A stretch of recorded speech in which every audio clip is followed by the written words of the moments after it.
அனைத்து சிகிச்சைகளுக்கும் ஒரே இடத்தில் multi speciality care Bharathi Infinity மருத்துவமனை, வளர்நகர் பின்புறம், மதுரை திருச்சி 4 வழிசாலை, இழந்தைக்குளம், மதுரை. மேலும் தகவலுக்கு 0452353111.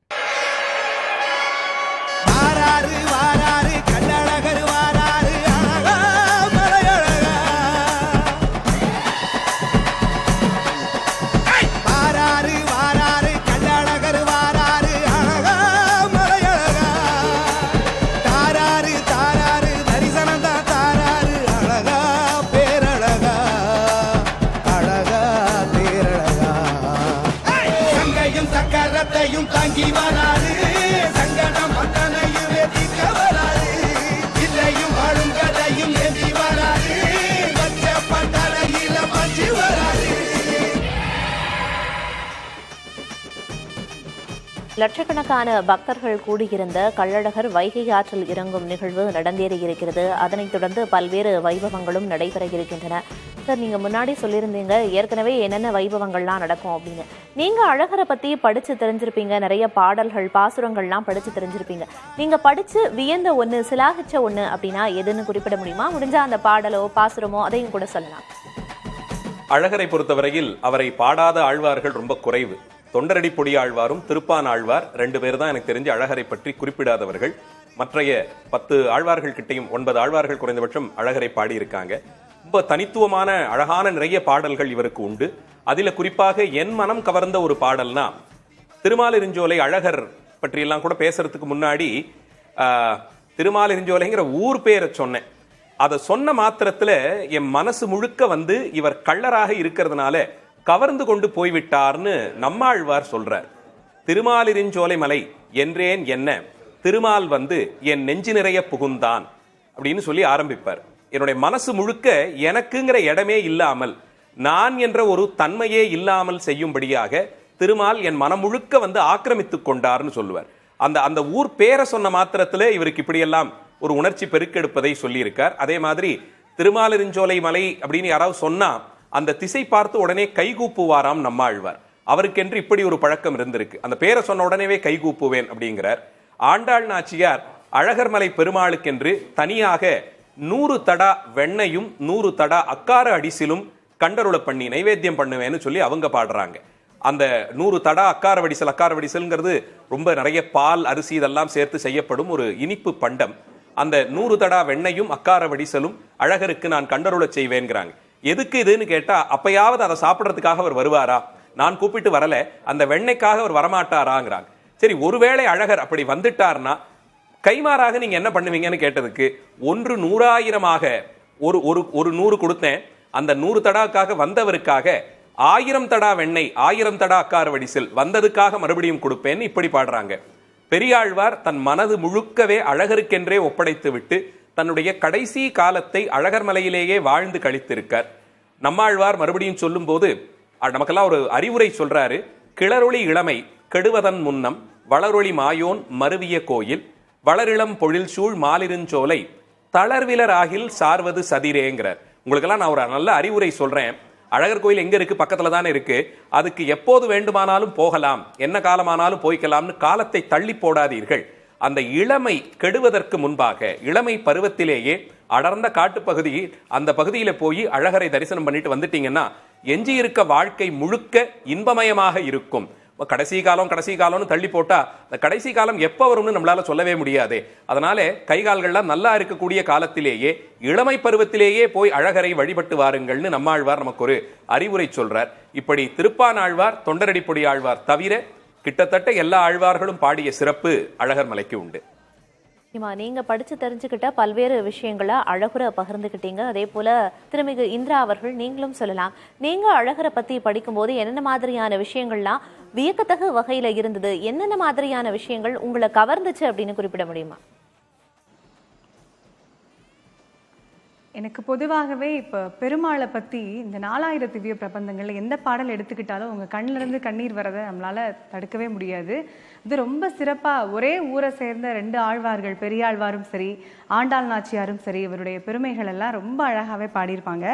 அதில் பெரியாழ்வார் குழந்தையாக நினச்சி ஒரு பாடல் பாடியிருப்பாங்க. மாணிக்கம் கட்டி வைரம் இடைகட்டி ஆணி பொன்னால் செய்த வண்ணச் சிறுதொட்டில் பேணி உனக்கு பிரம்மன் விடுதந்தான் மாணிக் குரலோனே தாளேலோ வையம் அளந்தானே தாளேலோ அப்படின்னு சொல்லிட்டு நம்ம எல்லாருமே கடவுள்கிட்ட இது வேணும் அது வேணும்னு கேட்டு நம்ம இறைஞ்சிற நிலையில போய் நிற்போம். ஆனால் இந்த ஆழ்வார்கள் எல்லாமுமாக இறைவனை பார்த்துட்டு குழந்தையாகவும் பார்த்து பாடக்கூடிய பாடல்கள் எனக்கு எப்பவுமே ரொம்ப பிரியமானவையாக இருக்கும்.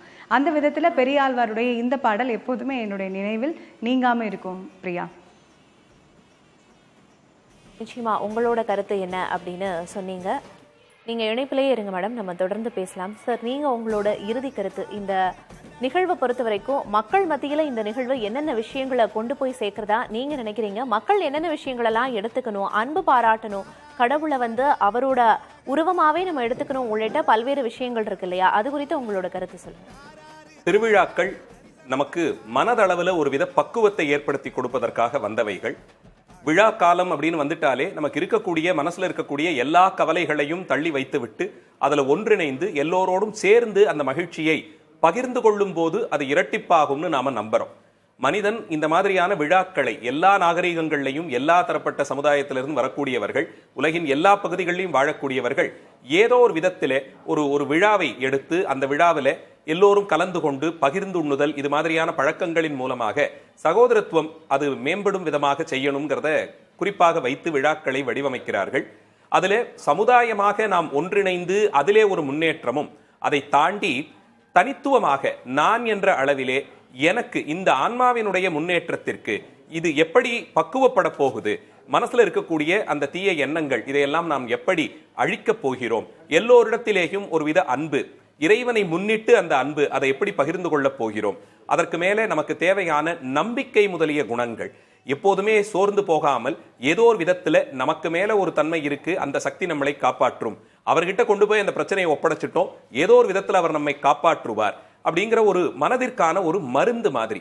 நாம் தோல்விகளை சந்திக்கும் போது துவண்டு போகுதல் ரொம்ப எளிது.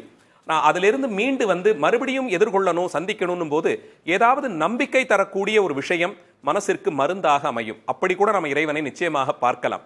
அதனால் தான் இறைவன்கிற ஒரு தன்மையை அதை ஏற்காத சமுதாயங்களே உலகளவில் இல்லைன்னு சொல்லும் அளவிற்கு இன்னைக்கு அது வேண்டாம், அதனால என்ன பயன்லாம் கேட்கும் போது நம்பிக்கை கடந்து குறைந்தபட்சம் மனதை பக்குவப்படுத்தி மறுபடியும் உனக்கு ஒரு வாய்ப்பு இருக்கு, தோல்வியை கண்டு துவண்டு விடாத, வாழ்க்கையில மறுபடியும் எல்லாத்தையும் அழிச்சிட்டு மறுபடியும் ஆரம்பிக்கலாங்கிற மாதிரி ஒரு புதிய தொடக்கத்திற்கு வாய்ப்பு உண்டுன்னு சொல்லும் விதமாக இறை வழிபாடும் திருவிழாக்களும் இருந்திருக்கின்றன. இதுல சித்திரை திருவிழா ஊரையே ஒன்றிணைத்து மாவட்டத்தையே ஒன்றிணைக்கக்கூடிய ஒரு பெருவிழாவாக கிட்டத்தட்ட அரசாங்கத்தினுடைய பல துறைகள் ஒன்று சேர்ந்து பல மாதங்கள் உழைத்து இதற்குள்ள விட்டு கொடுத்தும் ஆணவத்தை அழித்தும் அவரவர்களுக்கு இருக்கக்கூடிய வேறுபாடுகளை எல்லாம் மறந்து களைந்து எல்லோரும் சேர்ந்து ஒன்றாக இருந்து சில நாட்கள் மனமகிழ்ச்சியோடு இருக்கும் போது அதனுடைய தாக்கம் அடுத்த குறைந்த சில மாதங்களாவது நம்ம மனசுல இருக்கும். எல்லாரும் ஒன்னா தானே போனோம், எல்லாரும் ஒன்னா தானே இருந்தோம், சரி அவன் தானே ஏதோ தெரியாம பண்ணிட்டான், அவனை மன்னிச்சிடுவோங்கிற ஒரு எண்ணம் நமக்குள்ள உருவாகும். இந்த எண்ணம் அடிக்கடி மனசுக்குள்ள பதியும் போது இதுவே நம்முடைய குணம் மாதிரி மாறிடும். அந்த விதத்தில் திருவிழாக்கள் தனித்துவமானவை. தனிப்பட்ட முறையிலே நம்முடைய ஆன்ம வளர்ச்சிக்கும் சமுதாயம் ஒன்றிணைந்து முன்னேற்ற பாதையில செல்வதும்னு இரண்டு தளத்திலும் அது பெரிய பயன்களை தருது. அதிலேயும் சித்திரை திருவிழா ஒரு ஊரை ஒன்றிணைந்து வேறுபாடுகளை களைந்து அது செய்யக்கூடிய சிறப்பு உலகளவில் அதனுடைய பெருமைக்கு சான்றாக இருக்கு. திருவிழா அப்படிங்கிறது சமூகத்திலையும் சரி நம்ம வாழ்க்கையிலும் சரி எந்த அளவுக்கு முக்கியமானது, எந்த அளவுக்கு முன்னேற்ற பாதைக்கு நம்மளை இட்டு செல்லும் அப்படிங்கிற பல்வேறு விஷயங்களை மிக அழகா தெளிவா நேயர்களுக்கு புரியும்படியா சொன்னீங்க. நீங்க இணைப்பிலேயே இருங்க சார். அடுத்ததாக இறுதி கருத்திற்காக திருமிகு இந்திரா அவர்கள், ஏற்கனவே சித்திரை திருவிழா எந்த அளவுக்கு பிரசித்தி பெற்றது அப்படின்னு நம்ம சொல்லி தெரிய வேண்டியதில்லை. ஆனாலும் கூட திரை வாயிலாக பார்க்கக்கூடிய மக்களுக்கு, தமிழக மக்களுக்கு, உலகெங்கும் உள்ள மக்களுக்கு இறுதி கருத்தா நீங்க என்ன சொல்ல போறீங்க? என்னென்ன விஷயங்களெல்லாம் எதிர்பார்த்து நேர்ல சித்திரை திருவிழாவை பார்க்க மக்கள் வரலாம்?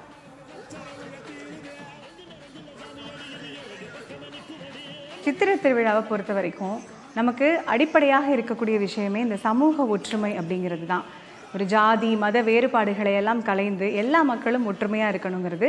நான் இன்னொன்று என்ன ரொம்ப ரொம்ப முக்கியமாக சொல்ல விரும்புகிறேன்னா, இந்த மாதிரியான விஷயங்கள் நம்ம அடுத்த தலைமுறையினருக்கும் நாம் சொல்லிக் கொடுக்கணும். நம்ம வீட்டில் உள்ள குழந்தைகளுக்கு இதை ஏன் நம்ம கொண்டாடுறோம், ஒவ்வொரு விஷயத்துக்கும் பின்னாடி உள்ள அர்த்தம் என்ன, ஏன் அழகர் வரும்போது நம்ம எதிர்கொண்டு அழைக்க போகணும், இப்போ ஐயா சொன்ன மாதிரி அந்த சர்க்கரை அப்படின்னா அது ஏன் சாப்பிட்றோம்? குழந்தைகள் கேட்கிற கேள்விகளுக்கு நாம் பதில் சொல்கிறதுக்கு தயாராக இருக்கணும். அதுக்கு முதல்ல நமக்கு அதற்கான தெளிவு இருக்கணும். இதுதான் நான் சொல்ல விரும்புகிற விஷயம். ஒவ்வொரு விஷயம் நம்ம செய்கிறதுக்கு பின்னாடியும், ஒரு இறை வழிபாட்டுக்கு பின்னாடியும் 1000 அர்த்தங்கள் அதில் பொதிந்திருக்கும். ஆன்மீகமும் அறிவியலும் சேர்ந்தது தான் நம்முடைய கலாச்சாரம். அதை நாமளும் புரிஞ்சுக்கிட்டு நம்ம குழந்தைகளுக்கும் அதை சொல்லி கொடுத்து, இந்த மாதிரியான பாரம்பரியமான விழாக்கள் வேறு எந்த உலகத்திலையும் வேறு எந்த நாட்டிலையும் இத்தனை சிறப்பாக நடக்குமா அப்படிங்கிறது தெரியலை. நம்முடைய இந்த பண்பாட்டை தெரிஞ்சுக்கிறதுக்கு தான் பல நாடுகளில் இருந்தும் பல்வேறு மக்கள் வியந்து பார்த்த வண்ணம் இருக்கிறாங்க. இது நம்முடைய பெருமை, நம்முடைய அடையாளம். இந்த பெருமையையும் அடையாளத்தையும் நாம் அடுத்தடுத்த தலைமுறையினருக்கும் கொண்டு சேர்க்க வேண்டும் என்பதே என்னுடைய நிறைவான கருத்து. நிறைவான கருத்தை மிக அழகா சொன்னீங்க. கள்ளழகர் கடந்து வந்த பாதையில் நாமும் பயணத்தை மேற்கொள்வோம் அப்படின்னு சொல்லி, இந்த சித்திரை திருவிழாவோட முக்கிய அம்சங்கள் என்ன, இதனோட வரலாற்று பின் கதைகள் என்ன அப்படிங்கிற பல்வேறு விஷயங்களை சொன்னீங்க. நேரலையில் கலந்து கொண்ட விருந்தினர்கள் இருவருக்கும் நன்றி.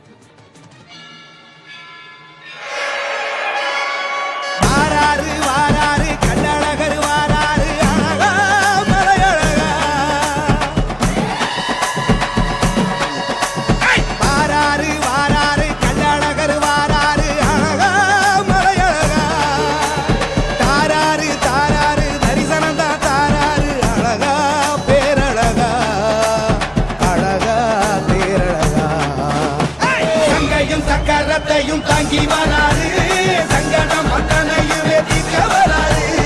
இல்லையும் வாழும் கதையும் ஏந்தி வராது. வச்ச பட்டறையில பஞ்சு வராது.